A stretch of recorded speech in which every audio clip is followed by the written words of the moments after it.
fully. And I think Johnny just simply had enough of the intensified pressure, and I think he just wanted to play music and not have that. Also, every move the Smiths make was intensely over-observed by people who loved the Smiths or by people who hated the Smiths. And I think he became bored with that also. He just really wanted to play music and get on with it. So I think that's why the Smiths ended. And was there any chance of you working with Johnny again in the future? Well, I would instantly. I've never made a secret of the fact that I would tomorrow, but I don't think he needs to, I don't think he wants to. So life goes on. Did you ever see the movie Life of Brian?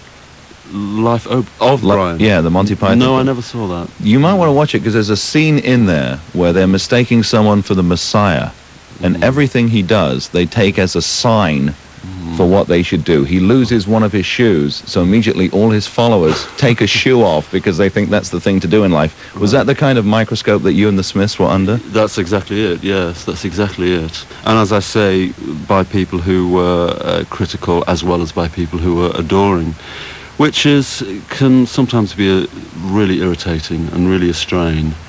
And but it has continued with me in a solo capacity. It has continued. People still look at me in a very serious light, which I'm pleased about. And that's the way it has to be. Okay, once again, we're going to go back in time, and we're going to go back to Hatful of Hollow this time, and play What Difference Does It Make? Do we have to? You don't want to hear that one? I'd rather not, because... Hey, it's your choice. The CD comes out of the machine. This is live radio. Let me... The one you have on the top, the red one there, there's a track on it called I Keep Mine Hidden. Can you see that? Oh, sure. Can we? That's my favourite. That's your favourite? This is my absolute favourite, yes. Oh, wow. There you go. I Keep Mine Hidden. All the kids are saying, now where can I get that? This is on the CD single of Stop Me. So if you want to run out and get that, if I Keep Mine Hidden, KROQ.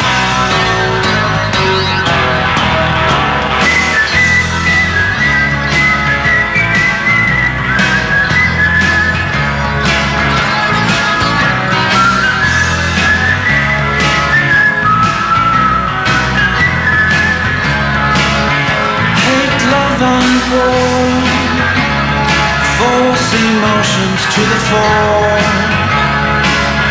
but not for me, of course, I keep mine hidden. I keep mine hidden, but it's so easy for you, because you let your flames permanently view.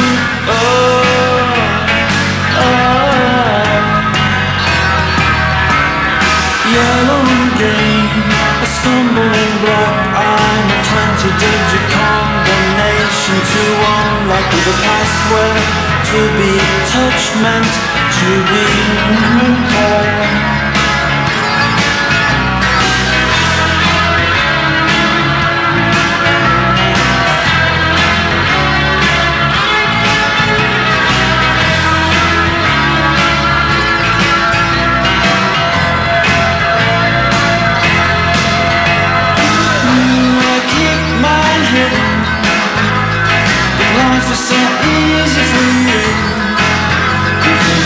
Just slide into public view.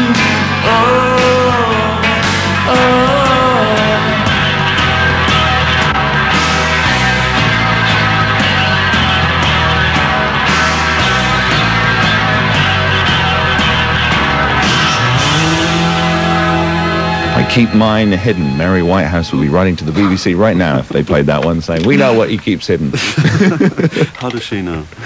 Are there any books that you've loved so much that you wanted to tell some of your fans about that are listening right now? Yeah, so many books. I read all the time. I buy books all the time. There's always at least 10 books which I have on the go.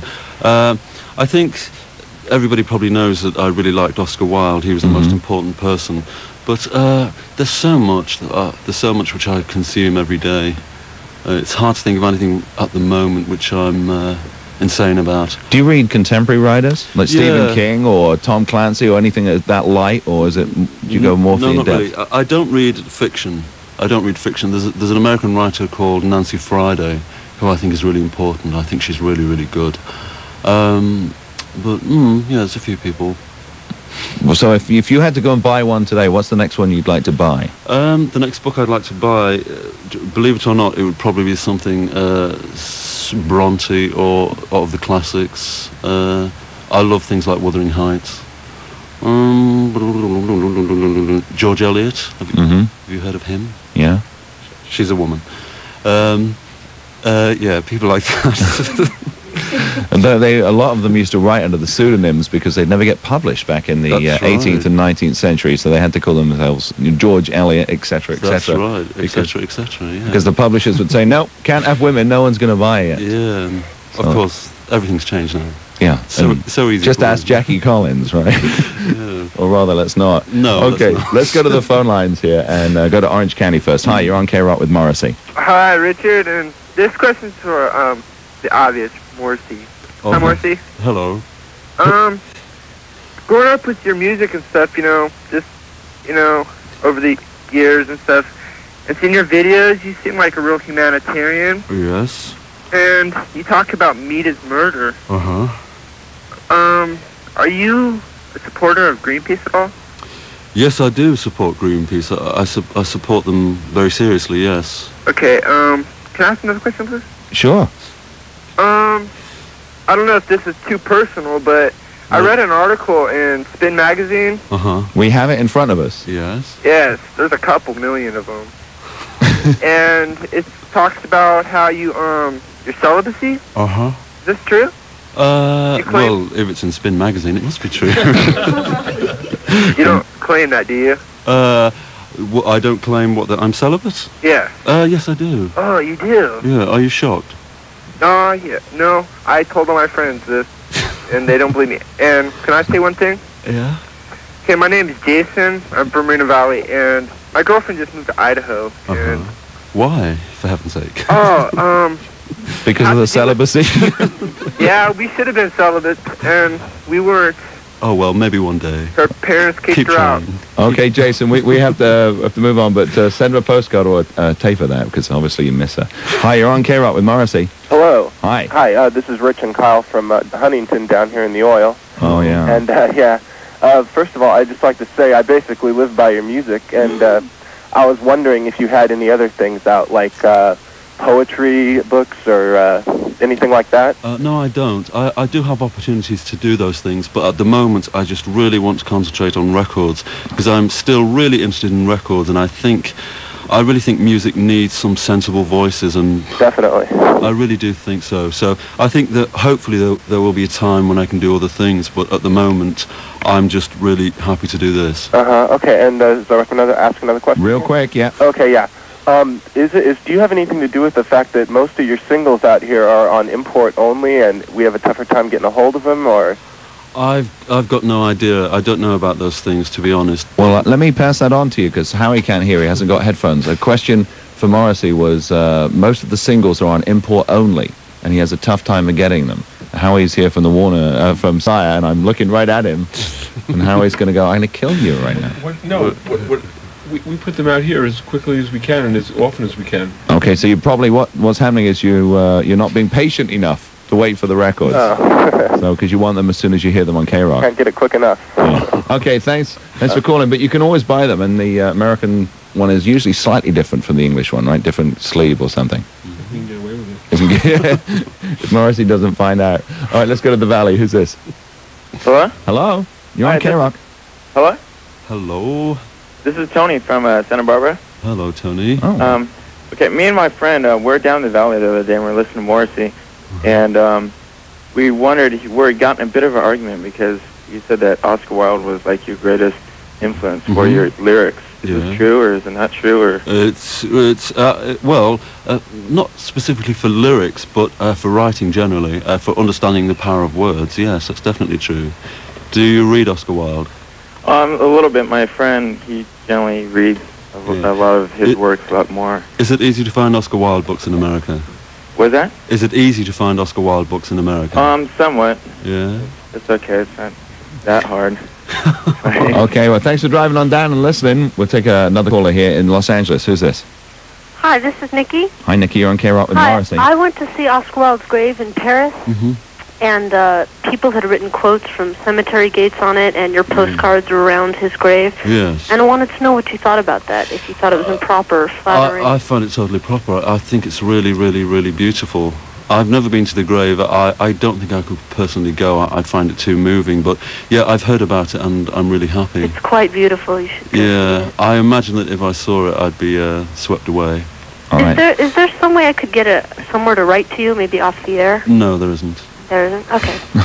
Okay. Thanks for calling. We've got to pay a couple of bills. We'll be back with Morrissey on KROQ.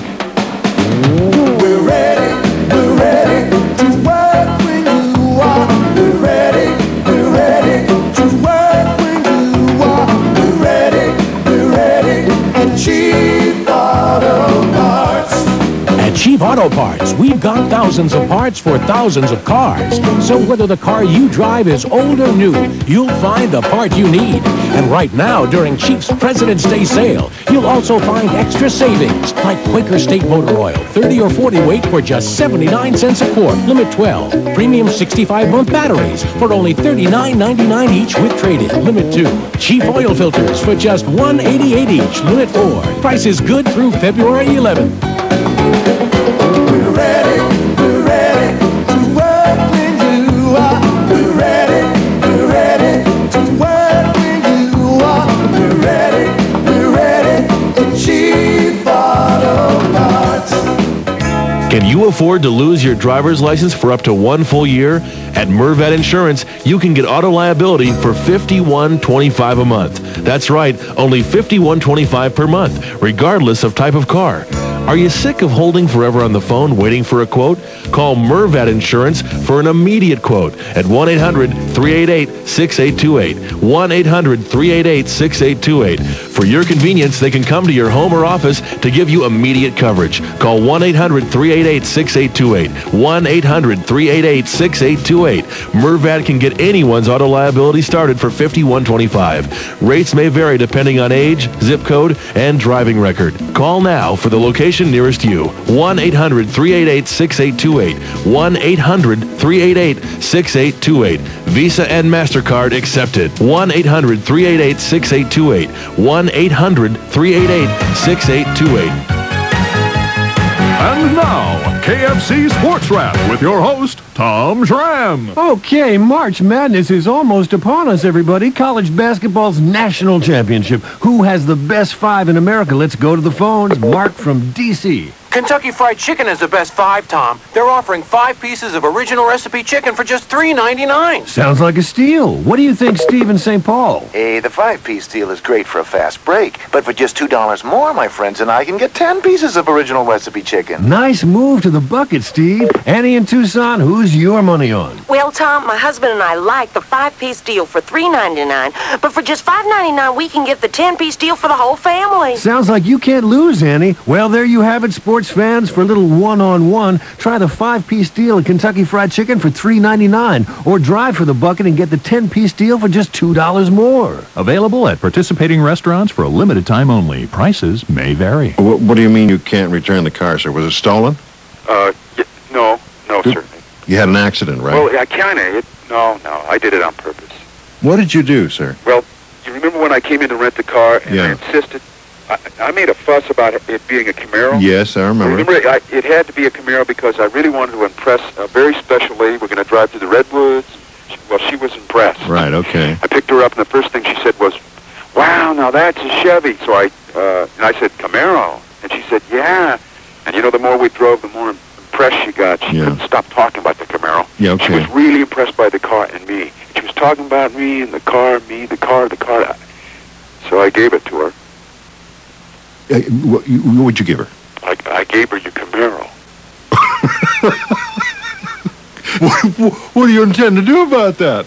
Well, I did have unlimited mileage, didn't I? Camaro. Wow. Now that's a Chevy. You want big savings with instant credit? Keep your cash, cause you can get it while having a sale. J. Burton Credit is instant credit. Make this Valentine's Day sparkle with up to 66% savings from J. Burton Jewelers. Save on all diamonds and 14-karat gold jewelry. Get that special someone a gift at J. Burton Jewelers and keep your cash. Just say charge it And in minutes, a J. Burton Jewelers account can buy you a 1/4 carat diamond solitaire pendant or earrings, or a heart-shaped genuine ruby ladies ring surrounded by 10 diamonds, your choice for only $198. Pay only $27 a month. Save up to 66% on Valentine's Day gifts at J. Burton Jewelers, or you can just say charge it for your gifts. At J. Burton Jewelers, you'll get credit for who you are. $5,000 instantly with no money down and 2 years to pay. You can give the gift you want to at J. Burton Jewelers. Visit J. Burton Jewelers at over 15 stores in these 4 counties: Los Angeles, Orange, Riverside, and San Bernardino counties. It's 106.7 KROQ, KROQ. In studio, we have Morrissey, and outside, we've just told there's more than 700 people, so you've just sold out 2 shows at the Roxy right there, or 1 night at the Palace. Oh. Just to come down and be close here. What can I say? What can I say? But how much time do you spend now in America? Because I know over the years, since the formation of the Smiths and since being a solo artist, you've been spending a lot of time in America. Well, that isn't true, actually, Richard. Well, I mean, well, let's say a lot of visits too. A lot of visits too. I've only been here twice, I think. I have a problem with flying. Yeah. So I have to kind of rationalise the number of trips I take. But I've only been here twice. What, to LA or to the States? To LA. Yeah. And how about New York? I never go to New York. Because you had a bad experience right back in like 84, 85 with some sickness in New York, the flu or something. Oh yeah, that's also right. But yes, I thought you meant a bad flight I had in 1984, which I've never forgotten, which was pretty scary. So I don't really trust flying. I don't know how you feel. How do you feel? I always hope that the pilot up front is in his late 40s. He's got a wife and 3 kids, so he's got more to lose than I have. Right. And you know, I know nothing about planes, so I just kind of. Right. I'll try and think that way. I just put Viva Hate in the little Walkman and put the things on it and just hope it goes. I don't believe you. Let me ask you real quick about the royal family and Margaret Thatcher. You've been very outspoken about this, and I know them very well. Yeah. Very close personal friends. As a pacifist, you kind of advocated the death of Margaret Thatcher. As most pacifists do. Yes. Well, I think if you're a pacifist, you have to object to Margaret Thatcher because she is not a pacifist. So it's hard to explain these things because I just think it's like, you know, not common knowledge, but it naturally follows. She's not popular in England. She is here. Yeah, and then, yet she keeps winning the elections over and over again. Is it because there's nobody else there? But significantly more people do not vote for her and vote for a string of other parties. If there were only 2 parties in England, she wouldn't even be, you know, in the kitchen making the tea. But I think she's been very lucky, very, very lucky, but she's astonishingly unpopular. But once again, I know that lots of Americans think she's very stately and very nice, but if they had to live under Margaret Thatcher, if you'll pardon the term, I think they wouldn't be too happy. Would you ever consider running for political office? I don't think I'd get very far. I think they'd stop me very quickly. I really do. I think in order to be a politician, you have to be quite a ruthless, brutal person. Don't you feel? I mean, if you're quite sensitive and you really care and you like animals and things like that, how far can you get? And also, you have to give an order occasionally. Like, for example, I mean, it must be one of the toughest decisions in the world if you're a caring person to say, okay, invade Panama. I know that a few hundred people are going to die because I say yes. Yeah, of course. But whether it's right or wrong to do that, you've still got those deaths on your conscience. Yes, yeah. But I wonder sometimes. I mean, you know about the Falklands War in England. Absolutely. Which could have been totally avoided, but, you know, la-di-da, la-di-da.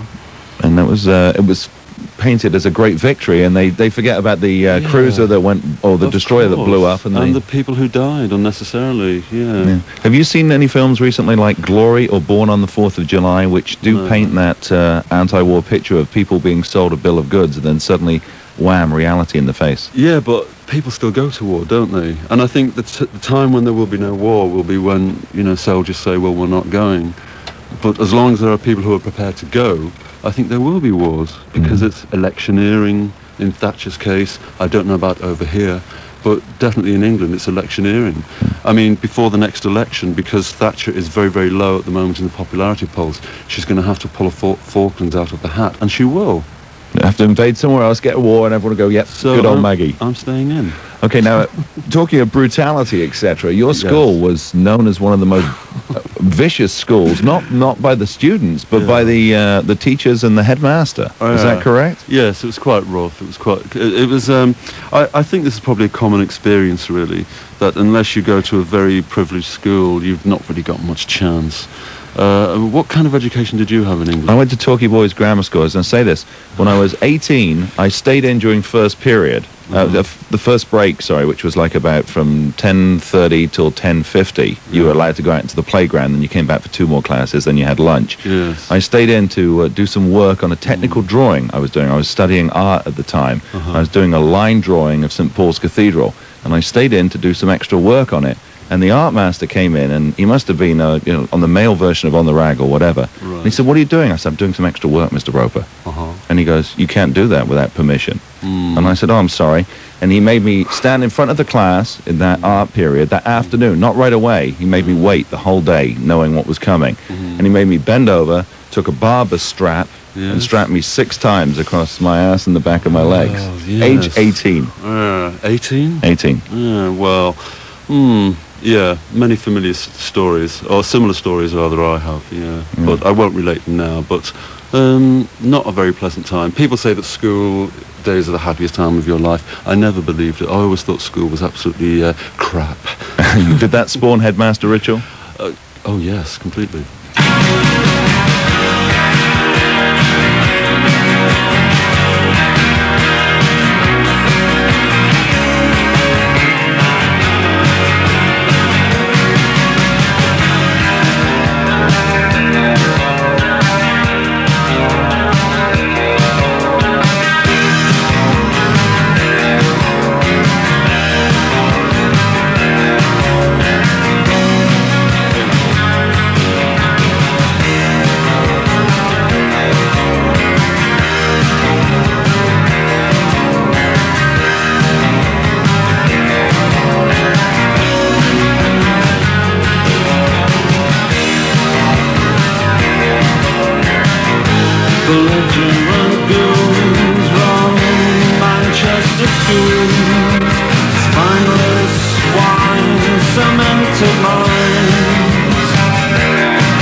Jealous of you, same old suit since 1962.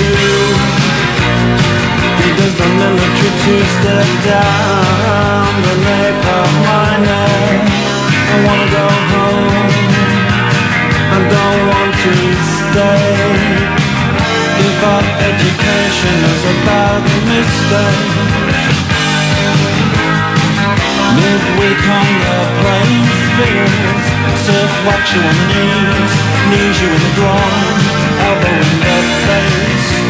Bruises bigger than dinner plates. I wanna go home, I don't wanna stay.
Jealous of you, same old joke since 1902.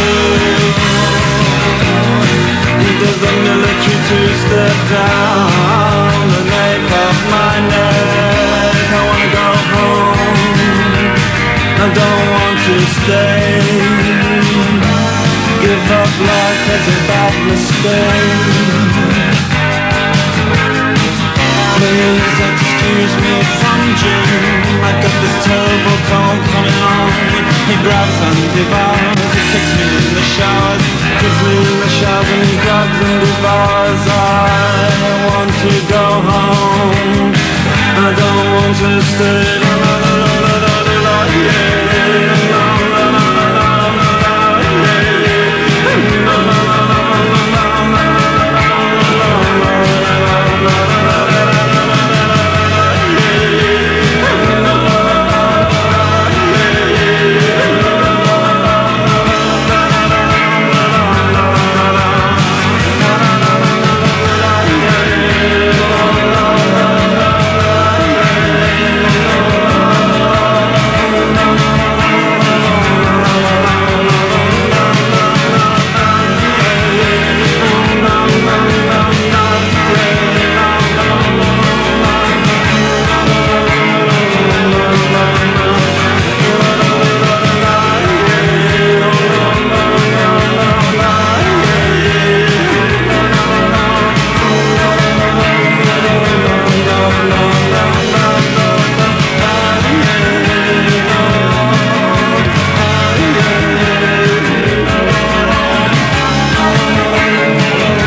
.617 KROQ. KROQ in studio is Morrissey.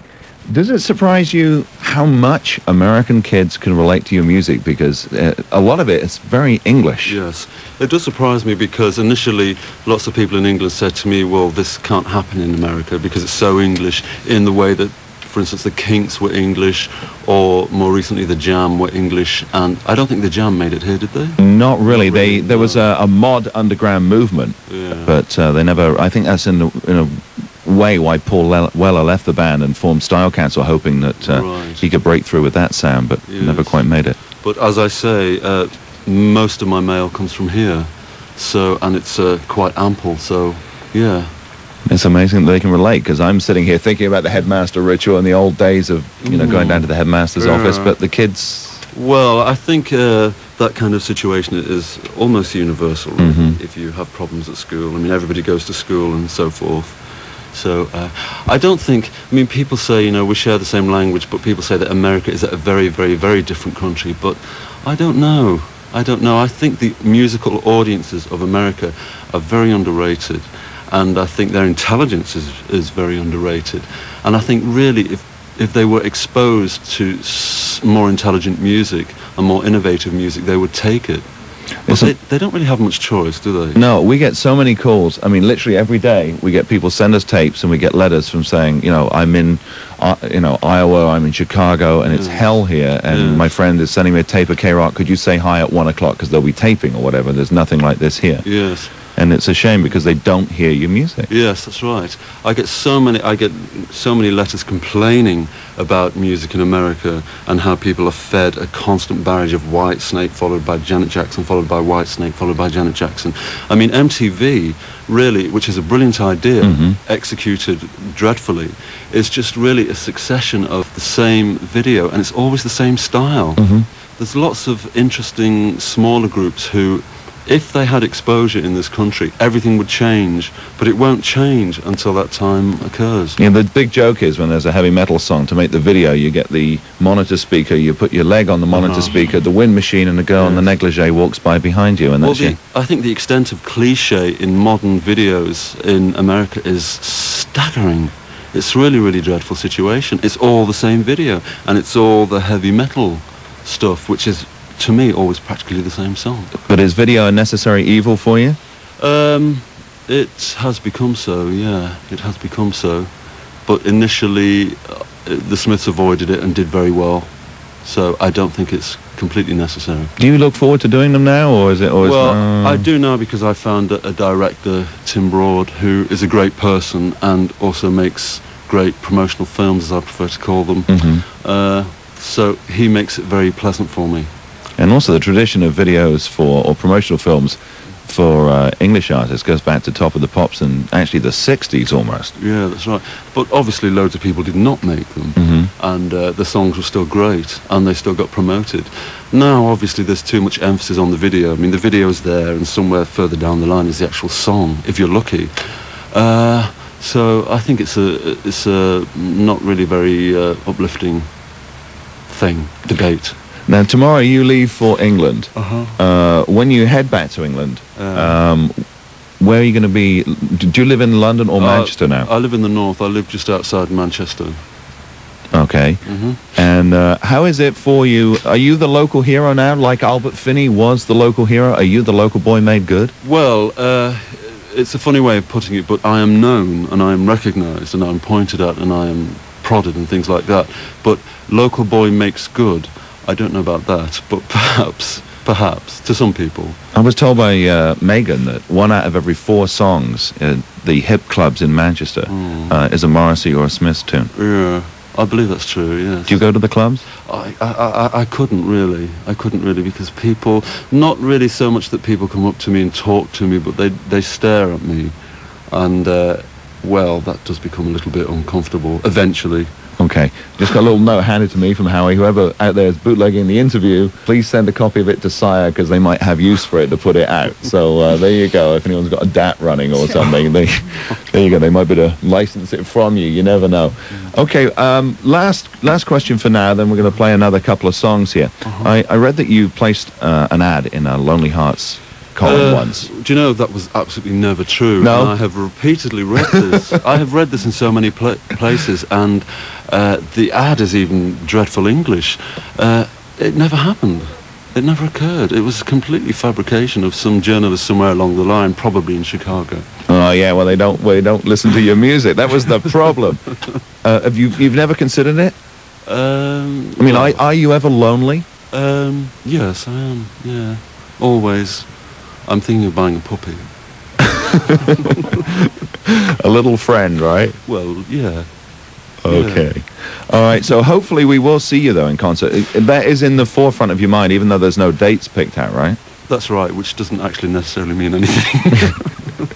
Yes, I'm thinking about it a lot. I'm thinking about it a hell of a lot. Because we would love to see you back in Southern California. I can't tell you I'd love to, because, you know, I'm 30 now, and sometimes I wonder whether audiences deserve to have a 30-year-old walloping across the stage. But if Mick Jagger, who is in his late 70s, can still do it, then so can I. All right, well, we'll look forward to seeing you back. Once again, I can't thank you enough on behalf of the radio station and also the listeners for coming in, because you mean so much to so many people here. Not only just the listeners, but also the people that work here, because at this station, it's very strange. At this station, it's one of the few radio stations I've worked for where you get off the air and you still listen to the same music. And when you get new records, you tend to listen to them rather than go home and, you know, put on Cosby Show and veg out. Well, what can I say but thank you, and thank you to everybody who's out there listening. All right. Well, thank you, Morrissey. We're going to play some more music from Morrissey right now, and you picked this particular song. What was the reason for the choice? I thought it was a great pop single. Need I say more? Oh, okay.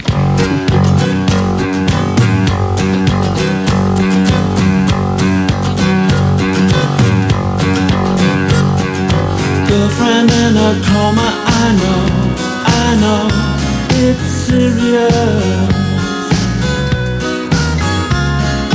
Girlfriend in a coma, I know, it's really serious. There were times when I could have murdered her, but you know I would hate anything to happen to her. No, I don't want to see her. Do you really think she'll pull through? Do you really think she'll pull through?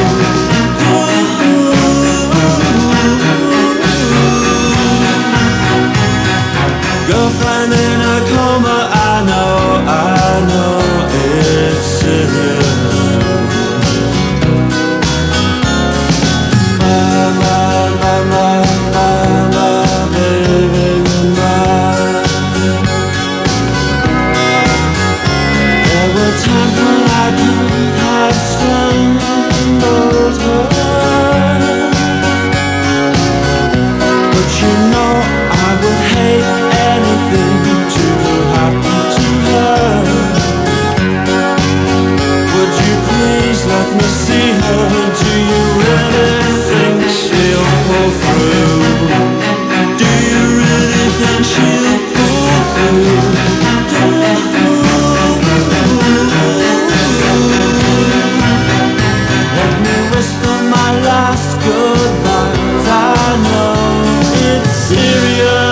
106.7 KROQ is a place to be tonight. Hi folks, this is Richard Blade, and I am really excited because I get to go to this hot new club that Katie Manner's been telling me about. She's been there the last couple of weeks. I get to go there this Friday night. It's Club Cruising. So join me for the best in KROQ dance music this Friday, February the 9th at Club Cruising. We have lots of fun planned for you on Friday night. There'll be contests, there'll be giveaways, there'll be KROQ music, there'll be great people to meet at Club Cruising.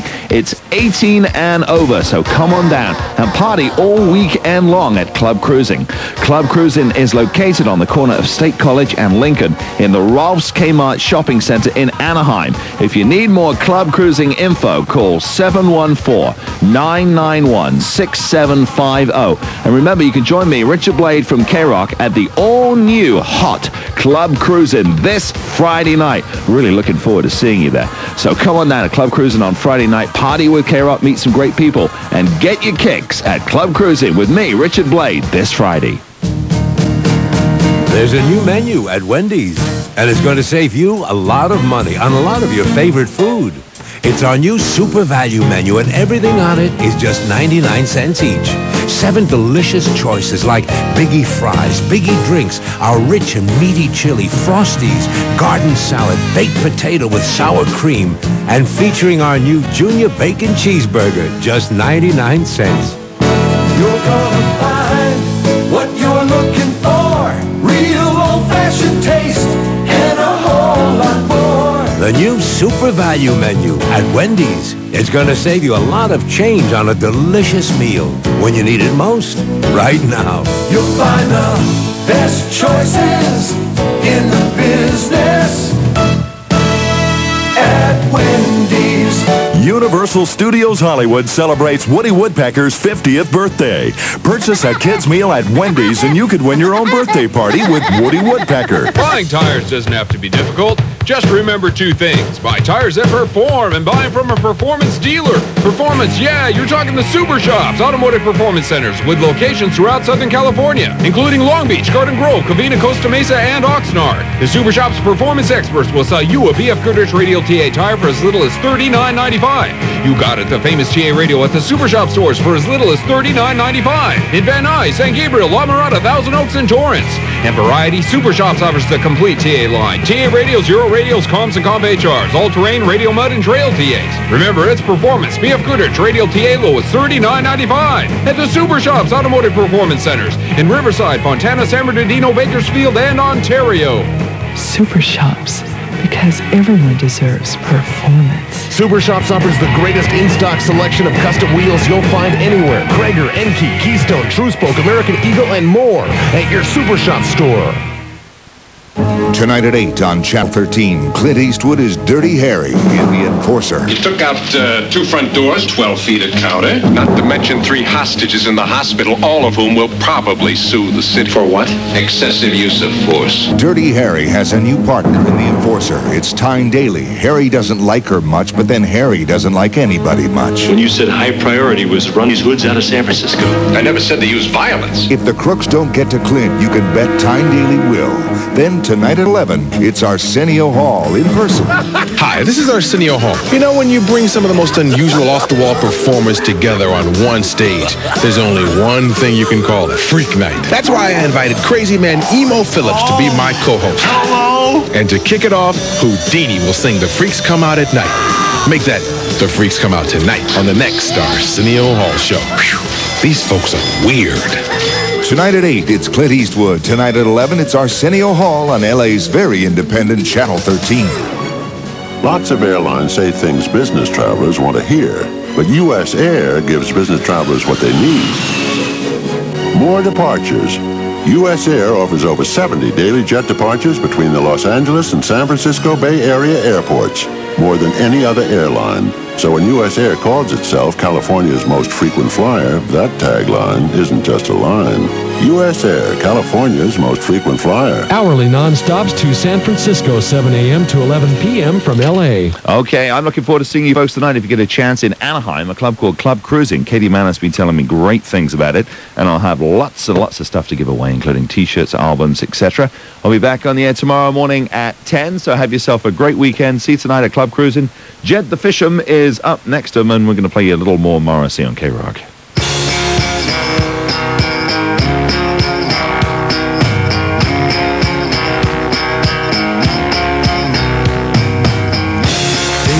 Hero imprisoned with all the new crimes that you are perfecting. Oh, I can't help quoting you, 'cause everything that you said rings true.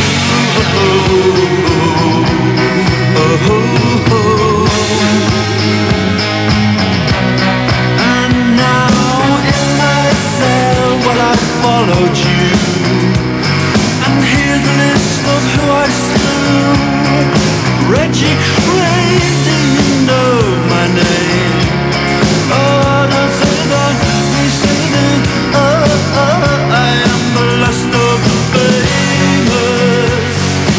international playboys, the last of the famous international playboys. And in my cell, well, I loved you, and every man with a job to do. Running crazy, you know my face. Oh, don't say that, please say that. I am the last of the famous international playboys, the last of the famous international playboys.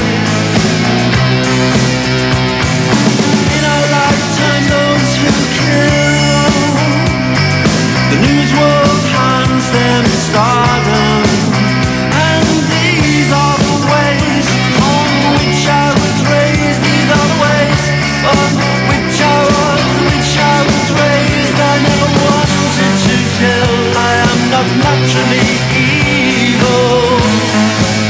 Such things I do just to make myself more attractive to you.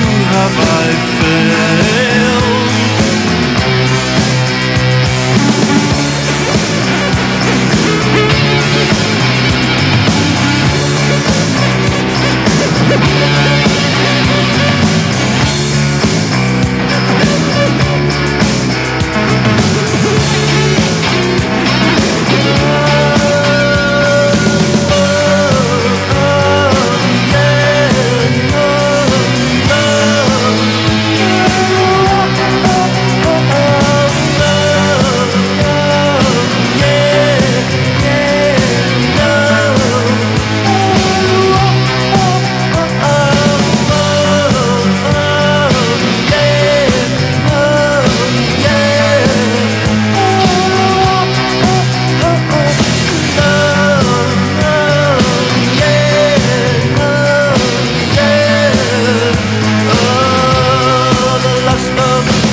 Definitely one of the biggest interviews we've had here in years. Absolutely. I mean, the crowd outside and the response to him in studio, as I was saying, I mean, the sales staff, the interns, amazing how every intern was scheduled today. Fantastic interview, Richard. He was so easy, though, because, I mean, so intelligent. We were kind of a bit nervous, I must admit, everyone here at the station before when he Morrissey came asked in. you to play that song, you were kind of fumbling for a CD that was right in your hand, and Michelle's going, "It's right here." Right. No, we were really nervous. Not the royal we. I mean, we, like Andy, the PD, and everyone, because we didn't know if he would talk. But I mean, he's so intelligent. I thought, a bit worried about yes, no answers. The first thing I noticed after you and Lewis were talking about the response downstairs, he sits down and he's intelligent, outgoing, and he makes Jesus and Mary Chain make him look positively extroverted. Yeah. I mean, it's great to have someone that'll answer questions. You know that because you're a great interviewer. And the worst thing is when you ask a question and someone does yes, no. Yeah. Exactly. That's the nightmare. And he was. Exactly. I just got to say to the fans, if you like or love this man, then your devotion is in the right place because he was such a nice person, signing autographs, shaking hands. He signed more autographs than anybody I've ever seen. I know. He may never get out of here. Oh, look, somebody brought Heart Red Hots. They're for you, Jed. Oh, from you, Richard? From me. Happy Valentine's Day. All right, let me see. One other thing I was going to point out was that he would answer, he kept saying, seriously, they take me seriously. Mm-hmm. And it's good to know they take me seriously. But things were, every time he'd say, oh, that makes me happy, people would go, oh, gosh, he can get happy. Mm-hmm. But, where was I going with this? Really, I was going Two somewhere. sides of a spectrum, maybe happy and sad. He was occasionally answering questions very, saying he was very moved by something, or he wouldn't want to go to the gravesite because he would be too moved, and then every once in a while he get this self-deprecating look on his face, like did what I just say just go completely over the top? Yeah. So just listening to it over the radio, people don't quite get the full idea of how self-effacing he can be. I know he's a real. I mean, when he came in here and he saw what the fans felt about him, he was like so touched. I mean, it was, you could see it in his eyes and his face. It was like, I can't believe that they would love, I want them to love me this much, but I can't believe they do. Mm-hmm. Yeah, and exactly. Exactly like I am worth it type of deal. I mean, when I was... Scott? The people downstairs don't believe that he's gone. There's Okay. about 1,000 people downstairs who really think he's still in the building. So let me do the official announcement. Elvis has left the building. Yeah. But thank you, Scott. Yeah. I just wanted to, just a public service announcement. Get back down there and direct traffic. The difference, real quick here, the difference between Morrissey and some bands is when I was doing the voiceovers for Top of the Pops, there was a major heavy metal band playing there who have been on the charts for about 2 years, and I actually like them, this band. And I said to the lead singer, there's a kid down there in a wheelchair who would love to get this album signed. This was in between takes, so like down for 20 minutes. He's one of your biggest fans. And the guy looked at me and he said, they're all my biggest fans, and threw the album down at him. Nice. Yeah. Who was that? I don't want to mention Def Leppard. I really don't want to mention it. And, but Morrissey He's just the opposite of that. Morrissey would have gone down and he would have into the audience and talked to the person. That's the difference. Right. He's the type of guy who would have gone to hospitals to go see people. Yeah. And just a lot friendlier guy than you would think. So we're glad to have him in his very first radio interview. You know what? This sounds like Super Bowl wrap up or something. That's exactly what it is. It's a post game wrap up. Exactly what it is. It feels like. I know, it's weird. Isn't it like wow, it just happened and it was like a show or something. Well, come on, Richard needs to wind down from this. Paul, you know? Gonna kill